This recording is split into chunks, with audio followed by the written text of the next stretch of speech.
Baik, kita mulai dulu untuk sesi perkuliahan hari ini. Assalamualaikum warahmatullahi wabarakatuh. Selamat pagi, teman-teman. Perkenalkan, nama saya Triando. Untuk mata kuliah Big Data ke depannya, saya sama Bu Ermatita akan menjadi tim teaching untuk mengajar di mata kuliah ini.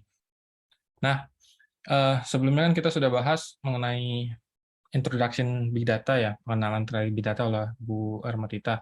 Hari ini kita akan membahas dua materi, karena kan kemarin kita sempat nggak masuk itu. Jadi kita akan membahas dua materi terkait. Yang pertama itu Big Data Characteristic, yang kedua Business Motivations and Drivers for Big Data Adoptions. Oke, kita mulai dulu untuk materi yang terkait Big Data Characteristic. Nah, biasanya kalau kita berbicara Big Data, ada 5 V yang harus selalu kita ingat. Yang pertama, volume, yang kedua, velocity, yang ketiga, variety, yang keempat, veracity, dan yang kelima, value. Dan ini sangat-sangat umum sih, dan harus selalu diingat. Terutama kalau teman-teman bicara Big Data atau pernah lihat seminar Big Data, pasti mereka biasanya merujuk ke 5 karakteristik yang ada di sini. Oke, kita bahas satu-satu. Apa yang dimaksud dengan karakteristik yang di dalam data tadi? Yang pertama, terkait volume. Nah, kalau kita bicara big data, volume data yang kita refer di sini merupakan volume data yang lumayan besar. Bisa jadi itu kumpulan data dari sosial media, bisa jadi kumpulan data dari Twitter, atau juga kumpulan data dari histori transaksi dari suatu perusahaan. Contohnya di sini kan dijelaskan, biasanya volume ini akan menunjukkan sebagai visual representation dari jumlah volume data yang dibuat secara masif oleh organisasi setiap harinya. Contohnya kalau kita bicara kumpulan data ya, misalnya kalau teman-teman di sini menggunakan WhatsApp, bayangkan saja setiap satu user saja bisa memiliki ribuan chat setiap harinya. Dan bayangkan untuk perusahaan selevel Facebook yang memegang WhatsApp tersebut, pasti mereka memiliki data center yang akan memproses dan menyimpan informasi-informasi yang ada dan mendistribusikan secara real time. Jadi kita di sini berbicara terkait data yang volumenya lumayan besar.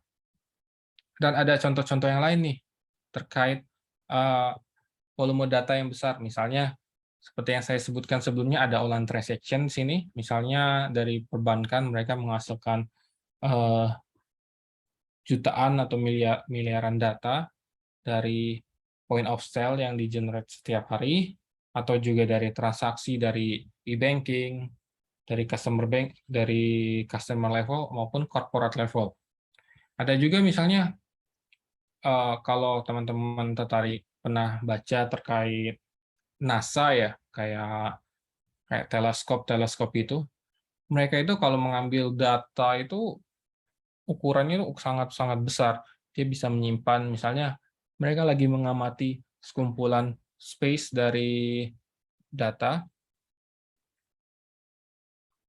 terus mereka menyimpannya itu dan melakukan analisis dalam jangka waktu yang panjang, kayak gitu. Terus ada juga data-data yang lain yang perlu disimpan, misalnya seperti sensor, GPS sensor, dan juga data-data yang lain.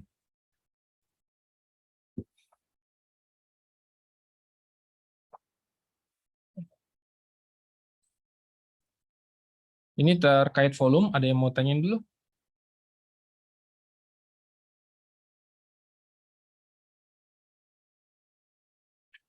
Bentar.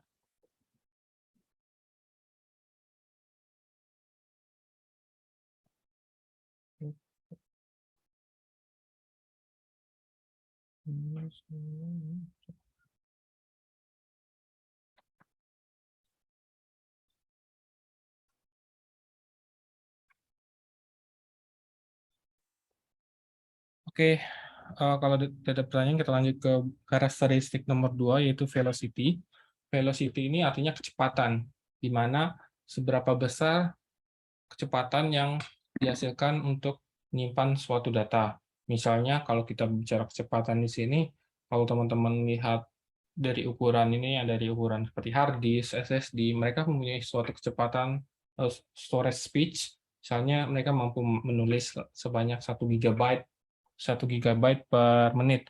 Nah, di sini sama juga kita menggunakan konsep namanya velocity. Di sini kita mau memperkirakan dalam jangka hitungan misalnya jam atau hari berapa banyak data, misalnya satuannya bisa gigabyte, terabyte yang akan disimpan di suatu data center atau storage tertentu.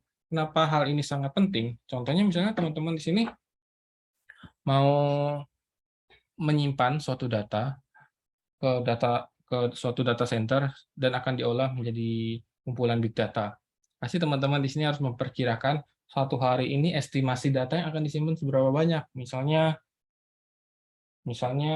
satu hari dia akan menyimpan data sebesar 1 terabyte. Berarti kan selama 30 hari estimasinya paling kecil yang akan disimpan itu sekitar 30 terabyte. Jadi kita bisa memprediksi selama 1 bulan ke depan kita membutuhkan capacity storage berapa banyak supaya kita bisa menyimpan semua informasi atau data yang ada.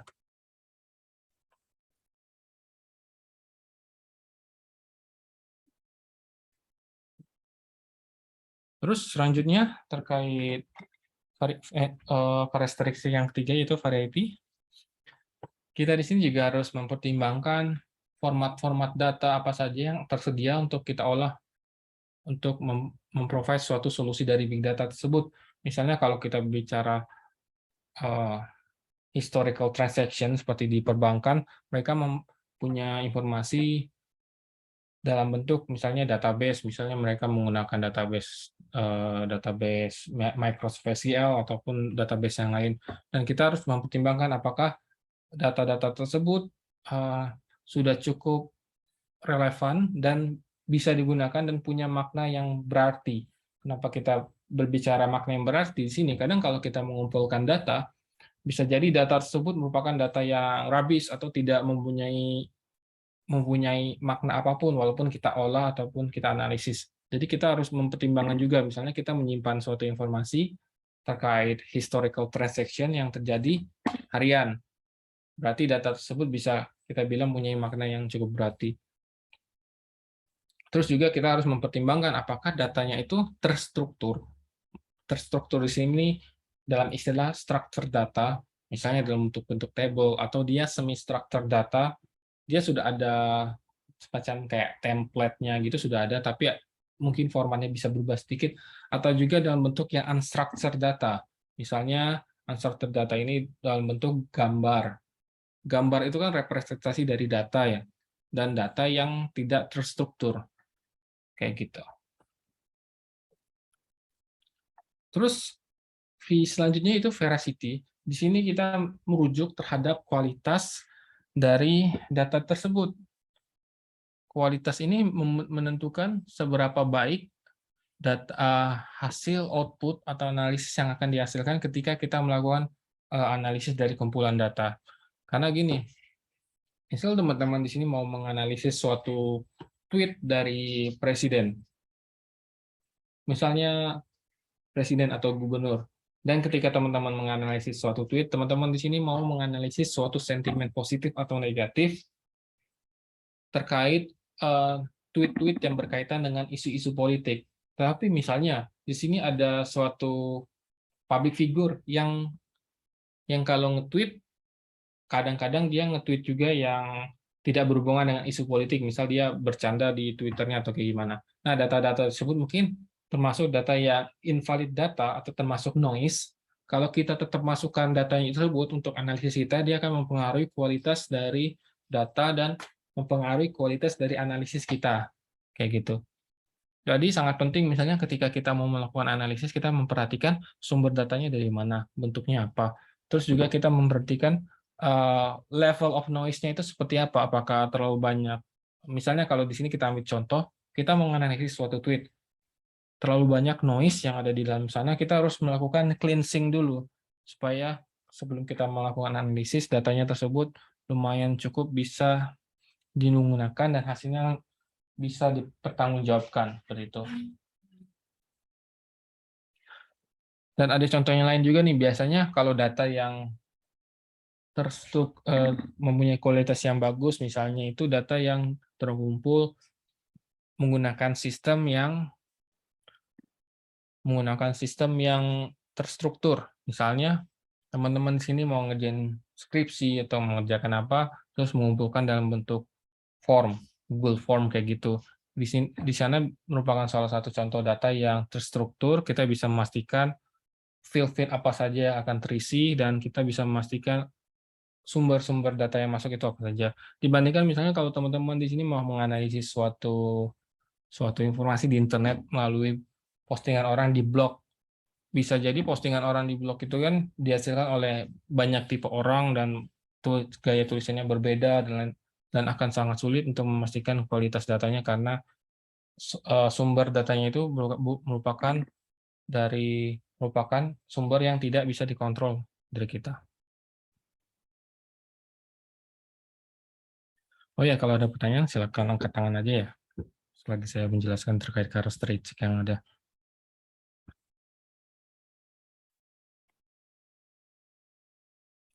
Oke, selanjutnya itu yaitu value. Kita di sini mau mempertimbangkan bahwa data tersebut bisa berguna untuk suatu perusahaan. Misalnya di sini kita mau menganalisis sesuatu yang terkait informasi trading atau pergerakan harga saham. Lalu kita berbicara analisis pergerakan harga saham, kita memprediksi harga saham untuk 1 minggu ke depan. Tetapi kalau kita menggunakan data yang kira-kiranya merupakan data historical data yang misalnya berlangsung 10 tahun yang lalu, 20 tahun yang lalu, atau 5 tahun yang lalu, mungkin datanya itu kurang relevan. Karena kalau kita bicara terkait data itu tergantung penggunanya untuk apa. Misalnya kalau untuk trading tadi ya, di saham atau di Bursa Efek Indonesia, perubahan data harga itu berlangsung sangat cepat, bisa dalam hitungan milisecond atau hitungan detik datanya sudah berubah. Jadi kita harus memastikan apakah data yang kita olah ini masih relevan atau tidak. Beda misalnya kalau kita bandingkan data yang kita mau analisis ini, misalnya merupakan data nilai-nilai dari mahasiswa. Data nilai-nilai mahasiswa itu kan akan konstan seperti itu saja. Jadi kita bisa melakukan analisis misalnya dari historical data dari tahun ke tahun, dan bisa menghasilkan suatu analisis data. Jadi datanya itu tergantung dengan tipe atau kegunaan dari data itu tersebut. Apakah itu misalnya trading atau data yang lebih ke arah data yang konstan.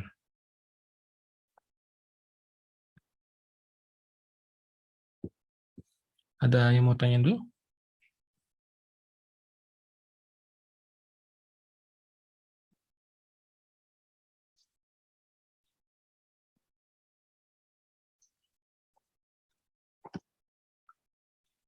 Oke, kalau nggak ada pertanyaan, kita lanjutkan ke tipe data. Nah, tadi kan sudah disebutin beberapa hal tuh terkait structured data, unstructured data, semi-structured data. Sini kita akan memberikan beberapa contoh terkait tipe-tipe data ini. Nah, biasanya data-data itu kita menggunakan terminologi yang namanya data sets atau kumpulan data. Tapi biasanya yang paling sering digunakan itu terminologi data sets-nya itu sih. Nah, struktur data ini yang kayak saya sebutkan sebelumnya, contohnya data, misalnya data yang terdapat di database yang sudah di-predefine misalnya di MySQL data. Terus ada juga nih, misalnya unstructured data. Di sana udah punya template-nya, tetapi bisa saja ada beberapa fields baru yang ditambah-tambah di sana. Terus ada juga yang namanya unstructured data. Unstructured data itu dia beneran bebas, kita bisa isi apa saja, tapi untuk analisisnya kita harus mempertimbangkan bagaimana cara kita untuk mengambil datanya. Terus kalau kita lihat contoh-contohnya nih, structured data itu misalnya ada contohnya yang paling simpel itu customer profile data. Misalnya kalau teman-teman di sini ada yang bikin website yang mengumpulkan data user, nah di sana salah satu contoh dari structured data yang bisa kita gunakan dengan gampang. Ada contoh yang lain yang terkait misalnya unstructured data ini. Unstructured data itu misalnya tweet dari suatu public figure di sosial media, karena kalau kita mau menganalisis suatu tweet itu kan dari kumpulan teks ya. Jadi bebas isinya apa saja. Bisa ada tulisan, gambar, URL. Jadi benar-benar unstructured dan kita kalau mau menganalisis harus mampu melakukan cleansing datanya, terus juga harus mempertimbangkan apakah data yang kita analisis ini bisa berguna atau tidak. Terus selanjutnya terkait semi-structured data. Di sini kayak data yang sudah ada template-nya, tapi bisa ada penambahan informasi lain atau data lain di dalam sana. Contohnya informasi rekam medik, ada juga customer profile data juga bisa bertambah, ada juga kayak laporan cuaca dan lain-lain.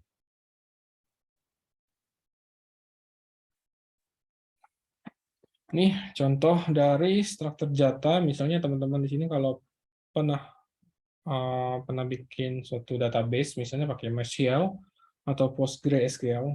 Di sini kita bicara database yang bentuknya seperti table, karena kan database itu ada banyak ya. Nah, database yang bentuknya table itu cenderungnya dia punya data model atau skema. Bentuknya table, dia punya relationship antar satu table dan table yang lain. Kayak gitu. Ini salah satu contohnya. Terus untuk unstructured data, dia tidak punya skema khusus, jadi isinya itu bebas. Contohnya itu kayak gambar. Gambar itu kan dari kumpulan data pixel by pixel yang terstruktur sehingga membentuk suatu gambar. Ada juga audio, ada juga video kayak gitu. Nah, untuk data-data seperti ini, misalnya teman-teman punya video, gambar, audio, datanya itu tidak bisa disimpan di dalam database yang relational yang tadi. Biasanya itu dia disimpan sebagai dalam bentuk file atau block binary large object. Misalnya kalau teman-teman di sini pernah nyimpan suatu informasi atau file terkait misalnya video, gambar, audio atau file lain, biasanya di MySQL dia akan bisanya disimpan dalam bentuk block. Tapi biasanya kalau kita berbicara terkait database ya, tidak disarankan untuk menyimpan file itu di dalam database dalam bentuk blob. Biasanya kalau kita mau menyimpan file, kita simpan informasi nama filenya dan lokasinya di mana, baru nanti kita bisa melakukan download ke storage kita, kayak gitu. Terus selanjutnya ada yang terkait NoSQL nih. NoSQL itu kebanyakan not only SQL. Jadi dia non-relational database. Contohnya kalau teman-teman di sini pernah, saya belum tahu sih. Di sini ada yang pernah pakai MongoDB nggak? Jadi bentuk database-nya itu dalam bentuk JSON sih. Ada yang pernah? Belum, Pak. Belum ya? Belum ada kok. Belum diajarin. MongoDB. Saya kasih biar kebayang ya.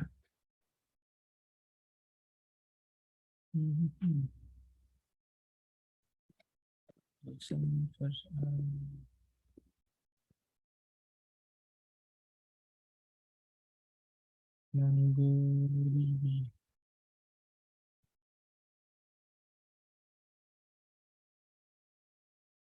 Jadi kan kalau kita bicara database ya, ada yang bentuknya table, itu relational database, dia itu disimpan dalam bentuk tabular. Sementara kalau kita bicara terkait database dalam bentuk unstructured, dia itu disimpannya biasanya dalam bentuk JSON seperti ini. Misalnya kita punya field namanya ID, nilainya 7. Dia dibentuk dalam bentuk struktur seperti ini. Misalnya di dalam hobi ini dia bisa punya nested information, nested value di sini. Beda kalau kita bicara seperti kayak database seperti MySQL, dia punya informasi itu dalam bentuk table. SQL table.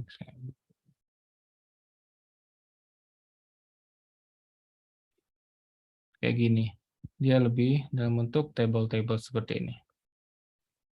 Nah, ini cenderungnya kalau kita menggunakan database dalam bentuk misalnya yang structure ini, dia bisa dengan bebas mendefinisikan. Misalnya kita punya kumpulan records ya, ada 10 records yang isinya seperti ini. Tapi bisa saja kalau ke depannya kalau kita mau menambahkan records, bisa menambahkan atribut-atribut lain tanpa harus melakukan perubahan di atribut sebelumnya.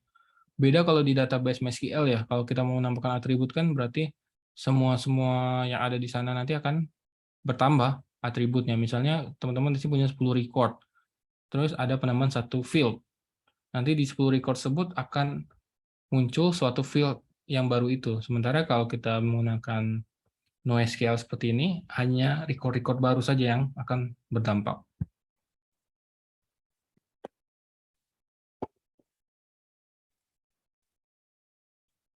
Oke, selanjutnya ada semi-structured data.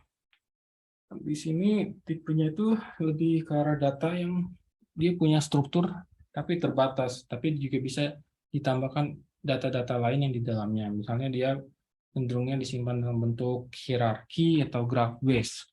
Contohnya yang di sini ada EDI, Electronic Data Interchange Files, Spreadsheet, RS Feed, dan sensor data.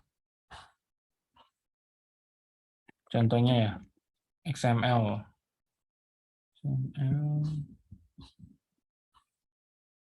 XML kan bentuknya seperti ini. Dia terstruktur, tapi bisa diubah-ubah isinya. Misalnya saya punya informasi terkait yang ini. Untuk XML-nya ada ini, ada tag di dalamnya, to, from, heading, body.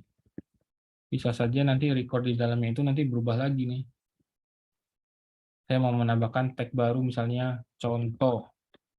Di dalamnya ada lagi tag contoh, kayak gini. Dia terstruktur, tapi bisa aja ada perubahan di dalamnya. Jadi makanya disebut sebagai semi-structured data. Ini bukan salah satu contoh-contohnya. Ada juga dalam bentuk JSON, ada juga dalam bentuk sensor data.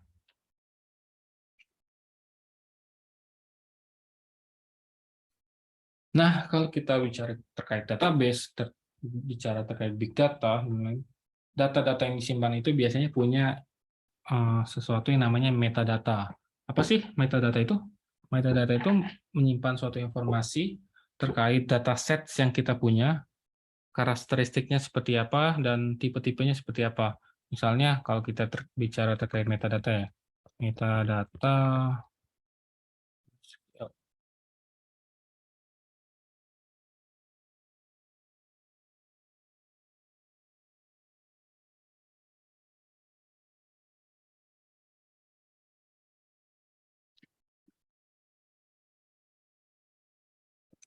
sampel.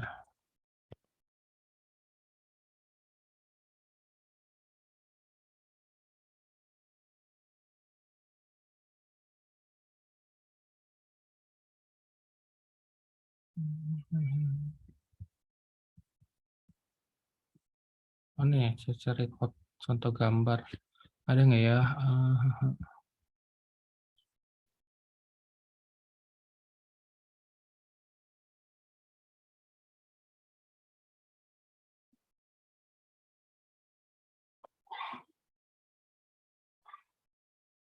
Nih, contohnya. Bentar.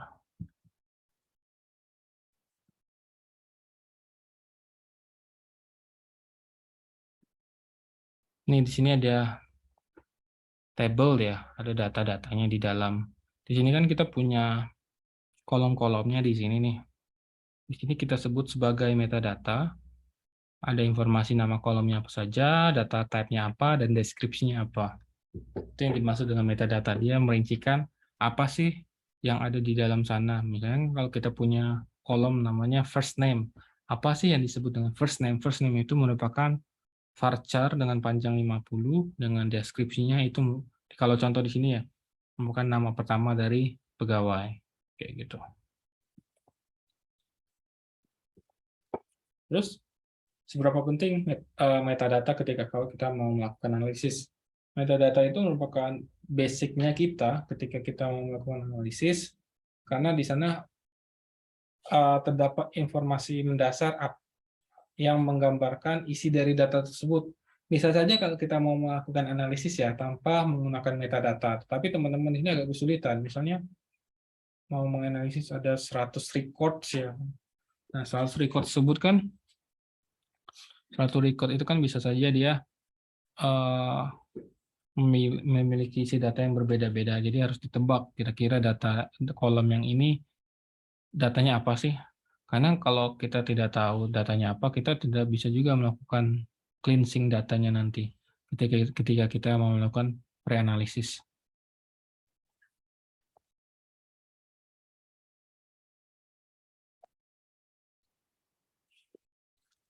Oke, di sini ada contoh terkait metadata. Contohnya, teman-teman bikin suatu XML ya, XML itu dia punya teks.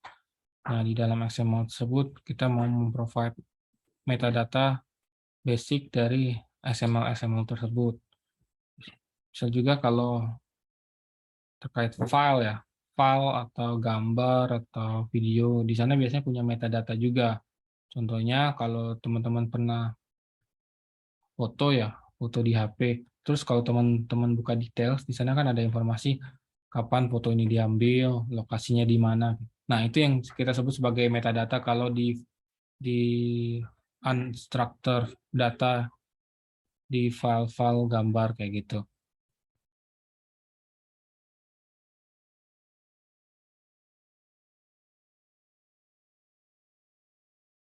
Oke, ada pertanyaan nggak? Sebelum kita lanjut ke materi selanjutnya, saya kasih kesempatan teman-teman di sini untuk bertanya.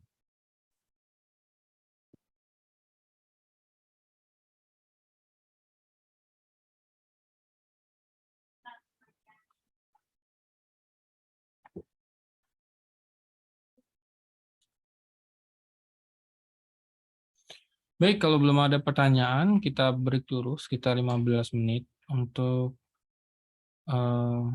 bisa melanjutkan ke materi selanjutnya terkait business motivation and driver for big data adoption. Jadi kita balik lagi ini ini kan 9.12 ya, 15 menit itu sekitar 9.30 kita lanjut lagi. Oke.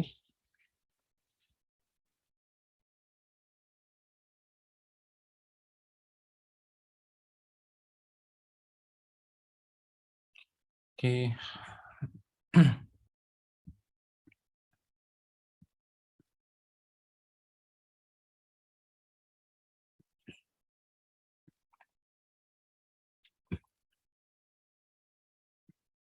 Teman-teman di sini semester berapa ya? Semester 5 semua ya? Iya, Bos, semester 5 lagi magang, Bos. Oh, lagi magang.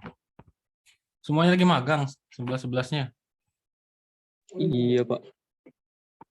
Oke. Semester 5 lagi magang. Kampus Merdeka bukan?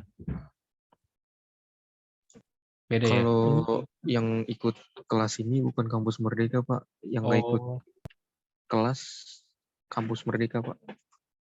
oke, oke. Kan ada banyak tuh, Pak. Ada 30-an apa ya? Pak, maaf Pak, Ya. saya nggak bisa absen Pak, soalnya di lead saya nggak ada course big data. Nggak bisa absen?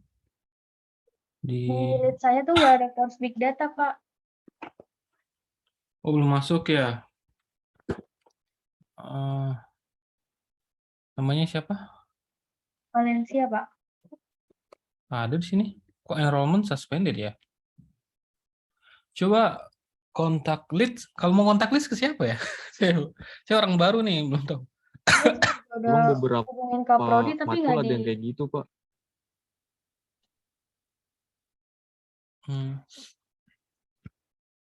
Yang bermasalah siapa? Valencia doang. Kayaknya iya. Karena dia di sini enrollment suspended. Ngubungin sama siapa? Pak Desta ya? Saya udah coba hubungin Kaprodi Pak Mario, tapi Oh, Pak kasih Rio ya. solusi juga. Solusinya apa terakhir kali? Belum disuruh login logout doang kan. Saya udah beberapa kali kayak gitu nggak bisa-bisa juga Pak. Ada 2 matkul saya yang kayak gini. Sebentar. Saya stop share screen. Itu belum saya record. Oke, kita lanjut lagi untuk materinya, yaitu business motivation and drivers for big data adoptions. Oke, kalau di sesi kelas lain ya kan saya ngajar big data juga nih, tapi di kelas lain saya sempat ngobrol sama mereka. Dulu sempet sih, waktu awal-awalnya tren Big Data, waktu diluncurin sama IBM. Jadi tren atau terminologi dari Big Data ini kalau nggak salah yang melakukan inisiasi itu IBM ya. Mereka itu punya pengalaman. Dulu kan kalau kita bicara perkembangan teknologi ya, sebelumnya waktu zaman dulu orang masih pakai telepon, terus masih ada komputer, tapi komputernya belum untuk yang level personal komputer ya, masih kayak server-server kayak gitu. Tapi perusahaan-perusahaan besar komputer kayak IBM mereka sudah punya super-super komputer yang besar-besar seperti itu. Dan ketika transisi eh, ke internet, ketika internet mulai rilis dan personal komputer mulai banyak, mereka ini perusahaan-perusahaan besar ini mempertimbangkan, wah ternyata butuh kebutuhan data untuk menyimpan secara masif karena mereka memperkirakan akan banyak sekali data yang akan disimpan sepanjang waktu. Nah, ketika mereka telah melakukan penyimpanan data, ada beberapa contoh studi kasus yang pernah saya baca ya dulu ya. Studi kasus terkait belanja di supermarket. Misalnya dia punya data nih. Kalau kita mau, misalnya kalau teman-teman di sini belanja di supermarket kan ada ini ya, ada kadang ada kalau mau beli barang sesuatu, terus barangnya itu diselotip berbarangan. Jadi kalau mau beli ini langsung beli dapat dua kayak gitu. Buy one get one kayak gitu. Nah, ketika kita mau melakukan teknik marketing seperti itu, kalau kita punya basis yang bagus, kita bisa meningkatkan tingkat sales yang lumayan besar. Contohnya, ada contoh studi kasus yang di Amerika dulu, dia eh, dia melakukan cross selling produk. Jadi dia menjual produk A dan produk B berdasarkan hasil analisis big data yang ada kayak gitu. Dan itu lumayan terbukti sih dengan adanya bundling seperti itu kan karena sebelum adanya bundling saja kemungkinan orang beli produk A pasti beli produk B. Ketika mereka di bundling, tingkat salesnya itu pasti akan meningkat secara signifikan. Nah, hal-hal seperti itu salah satu contoh penggunaan big data di eh, dunia nyata kayak gitu. Nah, terus kita mau lihat nih adopsi terkait big data bisa ke marketplace yang dynamics, bisa juga kalau kalau teman-teman di sini lihat di perusahaannya, apalagi perusahaan-perusahaan besar, mereka punya bisnis arsitektur sendiri, terus juga mereka bertujuan juga untuk meningkatkan value bisnisnya mereka. Dan biasanya kan kalau di perusahaan itu kan misalnya kalau kita bicara ya kayak perbankan lah, ya bank swasta, dia punya bisnis proses untuk melakukan sesuatu.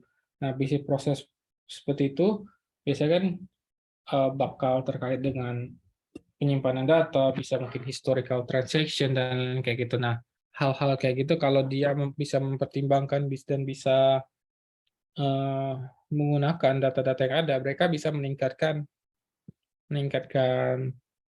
service dan profit dari perusahaannya mereka kayak gitu.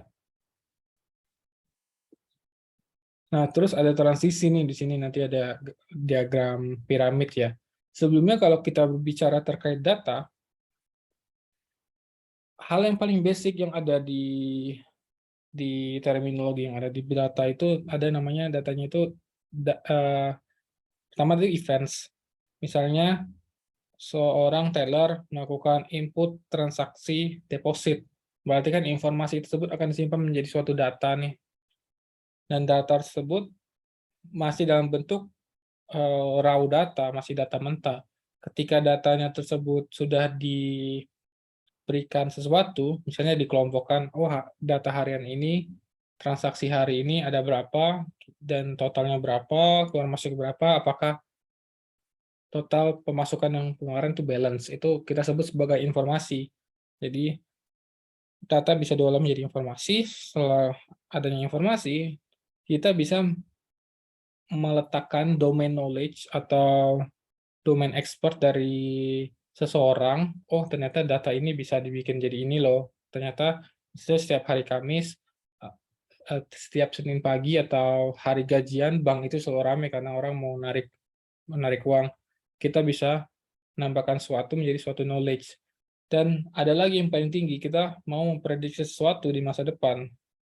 Jadi itu akan menjadi suatu wisdom. Misalnya, hasil dari historical data menunjukkan ketika ada pengembangan internet banking, bank itu sebenarnya tidak perlu lagi branch, tidak perlu lagi cabang-cabang. Mereka bisa berjalan sendiri tanpa cabang, asalkan ada internet banking, ada customer service, semua di-provide secara branchless banking, kayak gitu. Mungkin kalau teman-teman di sini pernah dengar istilah namanya branchless banking. Ada contohnya tuh branchless banking kayak BTPN punya produk Genius, ada juga Bank Jago seperti kayak gitu. Nah, hal-hal seperti itu kan bagaimana sih cara mereka bisa memprediksi nih? Mereka mau melakukan ekspansi di level market Indonesia secara masif tanpa harus mengeluarkan uang yang banyak, tanpa harus membuat physical banking branch kayak gitu, cabang-cabangnya itu. Ya dengan melakukan analisis yang lumayan panjang kayak gitu.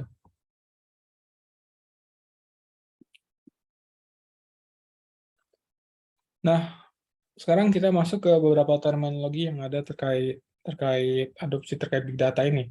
Yang pertama itu bisnis arsitektur. Nah, tujuan dari bisnis arsitektur ini kita mau menyeimbangkan pandangan kita terhadap arsitektur bisnis dan arsitektur teknologi. Kenapa kita harus menyeimbangkan di sini? Contohnya kalau teman-teman pernah ya atau bahkan kerja di perbankan, biasanya kalau perbankan itu dia punya divisi unit bisnis sendiri, divisi unit IT sendiri. Biasanya mereka agak sedikit kadang-kadang bertolak belakang karena yang bisnis dia mau meningkatkan level bisnis, yang teknologi mau meningkatkan level teknologi. Dan mereka selalu konsen terkait cost dan lain kayak gitu. Tapi kalau kita bisa menyeimbangkan antara kedua hal ini, ada suatu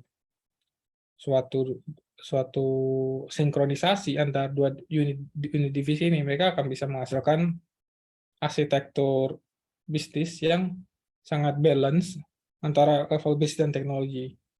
Kenapa hal itu sangat dipentingkan? Contohnya gini, tanpa adanya internet banking, kemampuan unit bisnis akan sangat berkurang karena sekarang dependensi terhadap internet banking di perbankan sangat tinggi. Nah, kalau kita bisa memperkirakan laju dari perusahaan tersebut, kita bisa meningkatkan profit yang sangat besar untuk ke depannya. Terus ada terminologi namanya business process management di sini. Misal, kenapa sih kita perlu manage business process? Kalau kita lihat ya, biasanya saya ambil contohnya lagi di sini banking. Banking itu dia punya bisnis analis sendiri. Biasanya tugasnya itu untuk melakukan analisis terkait bisnis proses. Mereka punya standar SOP sendiri, makanya perlu adanya bisnis proses manajemen. Bagaimana cara mereka melakukan aktivitas mereka sesuai dengan standar operasional prosedur. Karena kan kalau tanpanya suatu SOP, suatu proses itu tidak bisa dijamin suatu standarnya dan tidak bisa dijamin tingkat efektivitas dan efisiensinya, kurang lebih seperti itu. Makanya untuk business process management ini sangat diperlukan, misalnya ketika kita mau mengembangkan suatu aplikasi yang baru, karena gini, kalau kita mengembangkan sesuatu tanpa memperhatikan bisnis proses yang sudah ada atau kita tidak meningkatkan proses yang sudah ada, kemungkinan sistem itu akan bisa diadopsi ke depannya akan sangat sulit.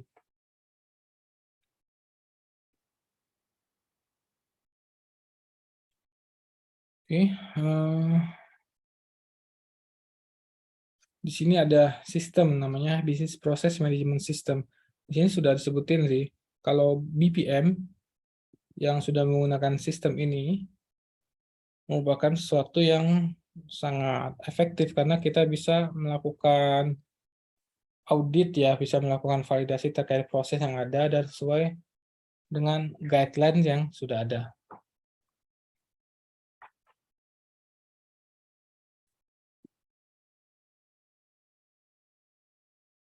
Terus kita mau lihat nih beberapa contoh terkait ICT development yang sudah atau sedang mengadopsi big data ini.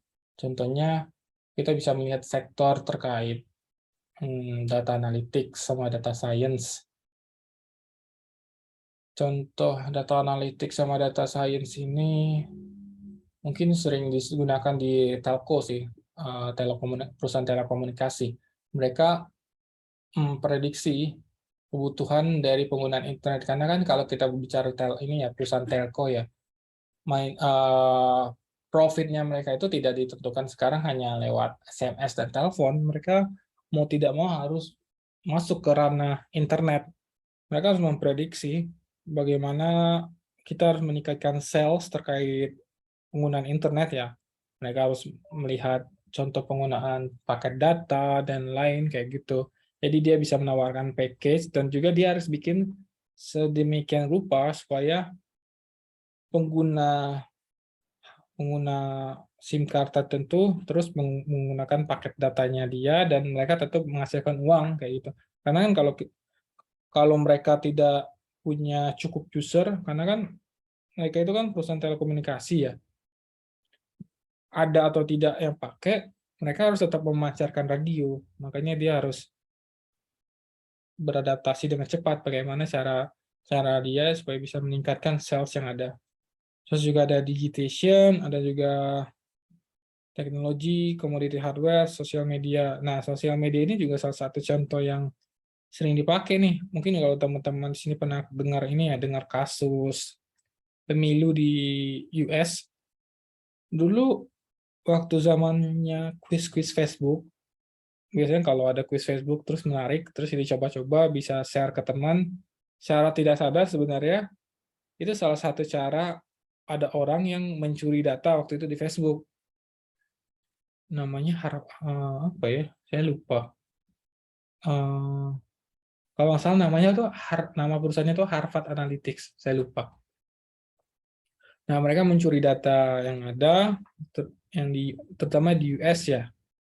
Karena kan misal ada orang nih, pernah nih misalnya kalau teman-teman sini pernah main game di Facebook ya yang prediksi umur Anda berapa, kayak gitu. Nah, itu terus bisa di-share sama teman-teman. Nah, itu secara tidak langsung kalau satu orang nyobain gamenya terus tersebar ke semua friends-nya dia, minimal ada 30 orang yang nyobain lagi. Jadi kan menjalar tuh. Tujuan mereka itu supaya dapat authentication ketika mereka melakukan kuis. Nanti dia dapat basic information dari pengguna Facebook tersebut, misal dari nama, tanggal lahir, lokasi, terus preferensi politik dan kayak gitu. Nah, pernah nih data-data tersebut dipakai oleh suatu perusahaan di US untuk melakukan analisis pemilu. Sentimen politik ini sekarang sudah mengarah ke mana? Terus mereka mau pakai data tersebut untuk tim semacam kayak tim buzzernya mereka, bagaimana dia bisa mengarahkan opini publik di level internet supaya bisa memilih kandidat presiden tertentu. Dan itu sudah terjadi sih. Kalau nggak salah namanya apa ya? Harvard. Bukan Harvard itu. Tiga.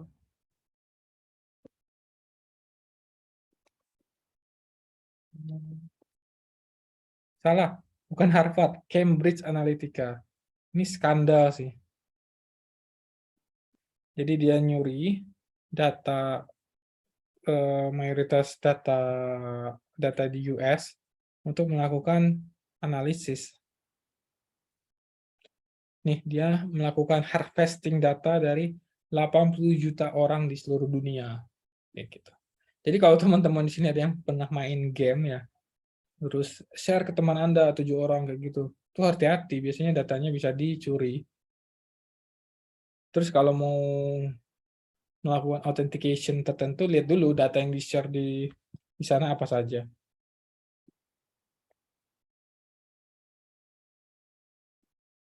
Oke, itu salah satu contoh yang nggak baik sih. Nah, selanjutnya juga ada hyperconnected communities atau device, dan ada juga cloud computing. Nah, salah satu contoh yang simple ya, kalau teman-teman pernah lihat cloud computing provider, misalnya kayak Google Cloud Computing atau Amazon Web Service.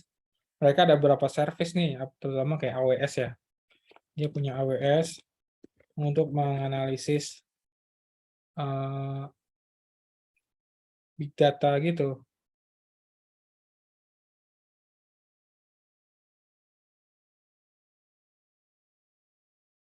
Nih, mereka punya semacam produk yang terkait big data, misalnya ada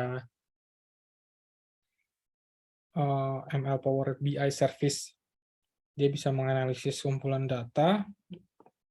Jadi kan kalau kita mau menganalisis data kan kita butuh suatu resource nih, butuh infrastruktur. Kalau kita pakai laptop kita biasa, mungkin laptop kita udah kepanasan duluan, udah nggak kuat.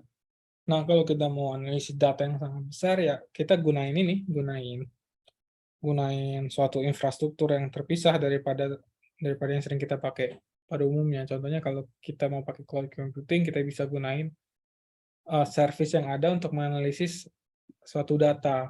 Nah, kita bisa menggunakan computing power yang sangat besar, tapi kita juga harus mempertimbangkan biaya yang harus dikeluarkan, karena biayanya ini tergantung terhadap computing power yang kita gunakan dan berapa jam kita melakukan analisis.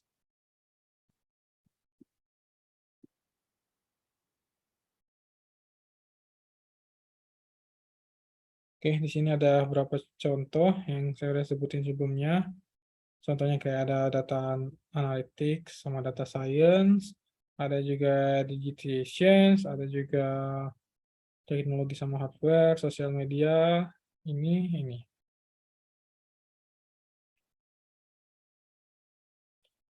Yang paling dulu ya, kayak hyper connected communities and device ini, dulu sekitar tahun 2016, lumayan lagi tren-trennya sih, kayak kalau teman-teman pernah dengar istilah namanya Internet of Things. Sebenarnya kan kalau kita bicara terkait internet ya, hanya internet itu terkait kita mengakses internet, sudah sebatas itu. Sekarang kita mau menghubungkan device-device yang ada, dan kita mau melakukan suatu otomasi secara smart di sana. Contohnya, kalau teman-teman di sini punya CCTV yang terhubung dengan internet, terus teman-teman bisa melakukan suatu program di sana untuk melakukan deteksi kalau ada pergerakan di CCTV atau ada orang masuk, dan kita mau melakukan notifikasi ke HP kita kayak gitu. Atau juga misalnya teman-teman kalau pernah dengar notifikasi kayak gini, kalau ada orang yang lewati suatu ruangan, terus nanti ada sensornya ini otomatis akan merekam orang itu masuknya ke arah mana, terus misalnya ada pintu yang terbuka kayak gitu. Jadi kita melakukan penghubungan data di sini secara masif, dan hal-hal sebenarnya butuh ini sih, butuh resource yang besar. Untuk kalau kita hanya menggunakan sebagai regular activities atau hanya menggunakannya saja ya biasanya tidak menggunakan data yang besar. Tapi kalau provider ya, misalnya perusahaan dia menawarkan service seperti ini, mereka kan lebih tertarik untuk menyimpan informasinya juga selain untuk menjual produknya. Karena data yang ada di sini yang diproses secara harian itu merupakan suatu, istilahnya tanda kutip, tambang emasnya mereka. Contohnya kayak kalau teman-teman ada yang pakai Android di sini atau pakai iOS, mereka kan sebenarnya bukan hanya jual produknya mereka, mereka mau menyimpan informasi yang ada dan mereka mau melakukan analisis, dan analisis tersebut yang akan bisa mereka gunakan sebagai patokan untuk meningkatkan lini bisnisnya mereka. Kayak gitu. Terus di sini ada contoh nih, cloud computing. Kalau kita menggunakan cloud computing, misalnya melakukan analisis yang kayak saya sebutin tadi. Kalau dibandingkan kalau kita menggunakan infrastruktur secara fisik ya, kita misalnya punya komputer sendiri, mungkin bisa untuk sesuatu yang tidak terlalu scalable. Tapi kalau kita mau melakukan analisis yang lumayan besar, ya kita juga harus mempertimbangkan ini. Kelasnya udah selesai ya?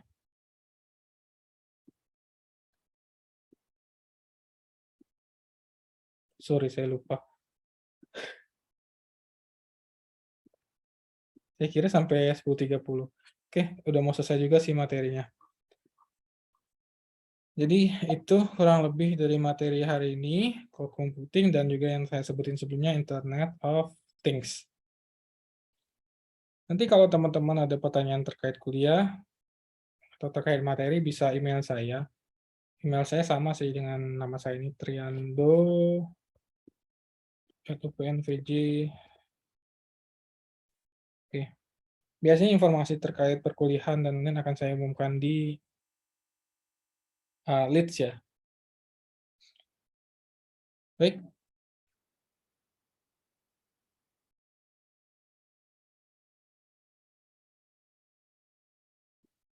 Link itu sebenarnya kenapa saya letak di informasi, karena kemungkinan linknya itu akan berubah-ubah sih.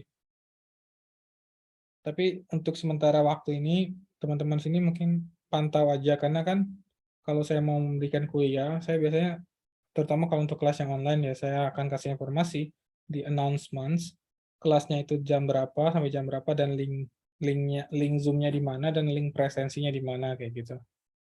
Soalnya kalau saya lihat kalau diletak di bagian luar, bisa sih saya letak, tapi biasanya linknya nggak link yang sama kayak gitu. Dan juga kan ini kan mau bahas dua pertemuan sekaligus ya. Nanti kalau saya letak di pertemuan 2 atau pertemuan 3, mungkin ada yang skip juga itu. Dikiranya materinya hanya untuk satu pertemuan saja kayak gitu. Oke, terima kasih atas kehadiran teman-teman. Saya tutup dulu untuk sesi materi hari ini. Assalamualaikum warahmatullahi wabarakatuh. Waalaikumsalam. Terima kasih Bapak. Terima kasih Pak. Terima kasih, Pak.